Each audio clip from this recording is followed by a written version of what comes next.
আবু বক্করের সাথে ইসলামের পথে। আসসালামু আলাইকুম।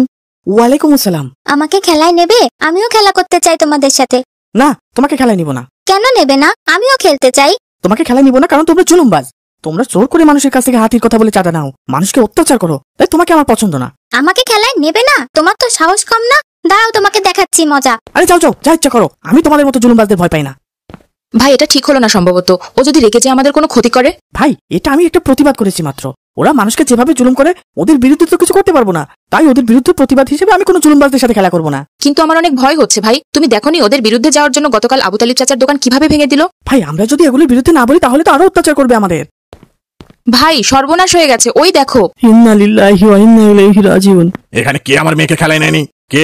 কার এত বড় সাহস? বাবা, ওই ছেলেটা আমাকে খেলায় নেয়নি। কি রে বেটা, চুপ করে আসিস কেন? সাহস বেড়ে গেছে তাই না? বুঝকে একটা একদম হাতের পায়ের নিচে ফেলে ভর্তা বানিয়ে ফেলবো। চাচা, ও বুঝতে পারেনি, ওকে ক্ষমা করে দিন। আমরা আর আপনার মেয়েকে খেলা থেকে বাদ দিব না চাচা। এই বেটা, তুই আবার ওকালতি করতে এসেছিস? আজ থেকে তোদের এই মাঠে খেলা বন্ধ। আজ থেকে শুধু আমার মেয়ে এখানে খেলা করবে। তোদের যদি এই মাঠে দেখি সবাইকে একটা একটা করে হাতের পায়ের নিচে ফেলে পিষে ফেলবো। চাচা, এটা ছাড়া আমাদের আর কোনো খেলার মাঠ নেই। দয়া করে আমাদের এই খেলার মাঠটা কেড়ে নিবেন না চাচা। আজ থেকে এই মাঠ আমার মেয়ের। তোরা এক্ষুনি চলে যায় এখান থেকে।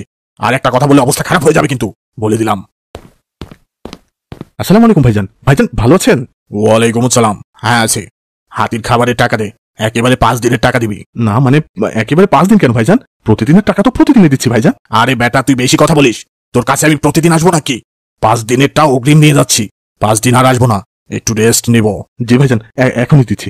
কিরে, তুই টাকা বের করছিস না কেন? তোকে কি আবার আলাদা করে বলতে হবে? কিসের টাকা দিব আপনাকে? কি বলছেন ভাইজান? বেটা, তুই সম্ভবত এই এলাকায় নতুন, আমাকে চিনতে পারিসনি। আমার হাতির খাবারের টাকা দে। আপনার হাতির খাবারের টাকা আমি দিব কেন? আপনি পাগল হয়ে গেছেন নাকি? ভাইজান দিয়ে দিন, ঝামেলা করবেন না। আমি আপনাকে পরে সব বুঝিয়ে বলছি। ভাইজান, এই হাতির জ্বালায় অতিষ্ঠ হয়ে যাচ্ছি। প্রতিদিন এই হাতির কথা বলে 50 টাকা করে চাঁদা নিয়ে যায়। হ্যাঁ, আপনি তো নতুন দোকানে উঠেছেন তাই জানেন না ভাইজান। আপনারা টাকা দিচ্ছেন কেন? না দিয়ে উপায় আছে, জোর করে নিয়ে যায়। কেউ চাঁদা দিতে না চাইলে হাতিকে উস্কে দেয়, হাতি দিয়ে দোকান ভাঙচুর করায়। চাঁদা না দেওয়ায় কয়েক মাস আগে তো একটা লোককে ওই হাতি এমন ভাবে উপরে তুলে আসা মেরেছে, লোকটা প্রায় মরণাপন্ন। প্রায় 1 মাস হাসপাতাল থেকে তারপর সুস্থ হয়েছে। কি ভয়ঙ্কর কথা! এই লোকটা তো মহা জুলুমবাজ। হে আল্লাহ, তুমি এই জুলুমবাজদের কাছ থেকে আমাদের উদ্ধার করো। এই বেটা, হাতির টাকা দে। একেবারে 5 দিনের টাকা দিবি। প্রতিদিন 50 টাকা করে হলে 5 দিনে 250 টাকা। এত টাকা এখন কোথায় পাবো ভাইজান? আমি তো সামান্য চা বিক্রি করি, কত টাকাই বা ইনকাম হয় সারাদিন। এত কথা তো আমি শুনতে চাই না, তাড়াতাড়ি টাকা বের কর, সময় নেই আমার। দয়া করুন ভাইজান, আমার কাছে সত্যি এত টাকা নেই এখন। 1 কাপ চা বিক্রি করলে পাই মোটে 5 টাকা। সকাল থেকে 15 কাপ চা বিক্রি করেছি মাত্র। টাকা দিতে না পারলে দোকান থেকে বের হ। আমার দোকান থেকে আমি বের হবো কেন? দাঁড়া, দেখাচ্ছি মজা। এই হাতি, ওর দোকান উল্টে দে, বেটার সাহস বেড়েছে। হে আল্লাহ, এই অত্যাচার আল্লাহ সইবে না, এই জুলুম আল্লাহ সইবে না। হে আল্লাহ, তুমি এর বিচার করো। আমার উপরে যে জুলুম হলো সেটার বিচার করো আল্লাহ। এই গরিবের পেটে লাথি দিয়ে কয়দিন চলবি? উপরে একজন আছেন, নিশ্চয় তিনি উত্তম বিচারক।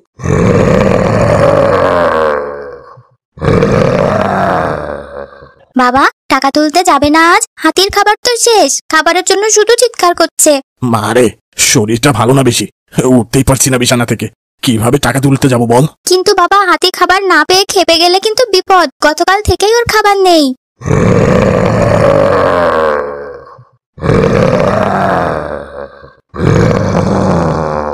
না না, আমি সুস্থ হয়ে গেলেই তোর খাবারের ব্যবস্থা করব, রাগ করিস না। আমরা নিজেরাও তো ঠিকঠাক খাবার খাচ্ছি না। আজ 15 দিন যাবত অসুস্থ হয়ে ঘরে পড়ে আছি, আমাকে ক্ষমা করে দে। ছেড়ে দাও হাতি ভাই, ছেড়ে দাও আমার বাবাকে, ছেড়ে দাও। সুস্থ হয়ে গেলে আমার বাবা তোমার জন্য খাবার নিয়ে আসবে। হাতি ভাই, ছেড়ে দাও আমার বাবাকে। এইবারের মতো ছেড়ে দে, ক্ষমা করে দে। চাচা, চাচা আমার বাবাকে বাঁচান। চাচা, আমাদের হাতি আমার বাবাকে মেরে ফেলে দিচ্ছে। তুমি সেই চাঁদাবাজ জুলুমবাজের মেয়ে না? ঠিক হয়েছে, চাঁদাবাজ তো মরলেই বাঁচি। চাচা, আমার বাবাকে বাঁচান, আমাদের হাতি আমার বাবাকে মেরে ফেলবে। বাঁচান আমার বাবাকে। তোমার বাবা তো জুলুমবাজ, চাঁদাবাজ, তার শাস্তি হচ্ছে। আল্লাহ জুলুমকারীকে ছেড়ে দেন না। হে আল্লাহ, আমার বাবাকে তুমি বাঁচাও আল্লাহ। এখন তো আমার বাবাকে কেউ বাঁচাতে আসছে না আল্লাহ। খুব ভালো হয়েছে, বেটা শাস্তি পেয়েছে, জুলুমবাজ একটা। ভাই, আমাদের ওনাকে সাহায্য করা উচিত। কি বলছো ভাই? উনি তো আমাদের সাথে কত খারাপ ব্যবহার করলেন, আমাদের খেলার মাঠ দখল করে নিয়েছেন। উনি তো এখন বিপদগ্রস্ত। রাসূল সাল্লাল্লাহু আলাইহি সাল্লাম বলেছেন, যে ব্যক্তি কোনো বিপদগ্রস্ত মানুষের বিপদ দূর করবেন, আল্লাহ তাআলা বিচার দিবসে সেই ব্যক্তির কোনো বিপদ দূর করে দেবেন। আর কোনো বান্দা যতক্ষণ তার ভাইয়ের সহযোগিতা করে, আল্লাহ ততক্ষণ তার সহযোগিতা করে থাকেন। চলো তাড়াতাড়ি এখন। বাবা, আল্লাহ তোমাদের নিশ্চয়ই ভালো করবেন। তোমাদের সাথে এত জুলুম করার পরেও তোমরা আমাকে বাঁচাতে এগিয়ে গেলে বাবা। তোমাদের এই উপকার আমি ভুলবো না বাবা। চাচা, আপনার কাছে আমার একটা অনুরোধ আছে। কি অনুরোধ বাবা? দয়া করে আপনি আর চাঁদা নিয়ে মানুষের উপর জুলুম করবেন না চাচা। আল্লাহ বলেছেন, হে আমার বান্দা, নিশ্চয়ই আমি আমার উপর জুলুম হারাম করে দিয়েছি, অতএব তোমাদের উপরেও তা হারাম। সুতরাং তোমরা পরস্পর জুলুম করো না, জুলুমের পরিণতি হবে জাহান্নাম। চাচা, জুলুম, নির্যাতন, নিপীড়ন হলো বান্দার হক নষ্ট করা, যা সাধারণত আল্লাহ ততক্ষণ ক্ষমা করেন না যতক্ষণ পর্যন্ত ওই যার উপর জুলুম হয়েছে সেই ব্যক্তি ক্ষমা না করে। বাবা, আমি সুস্থ হয়ে গেলে যাদের উপরে জুলুম করেছি তাদের কাছে ক্ষমা চেয়ে নিব। আমি আর কখনো চাঁদাবাজি করব না, কোনোভাবেই কারোর উপরে জুলুম করব না বাবা। হে আল্লাহ, তুমি আমাকে ক্ষমা করে দাও। কার্টুন বানিয়ে ঘরে বসে আয় করুন লক্ষ লক্ষ টাকা। যদি আপনার একটি ল্যাপটপ অথবা কম্পিউটার থাকে তাহলে আপনিও বানাতে পারেন আমাদের মতো মজার মজার কার্টুন গল্প।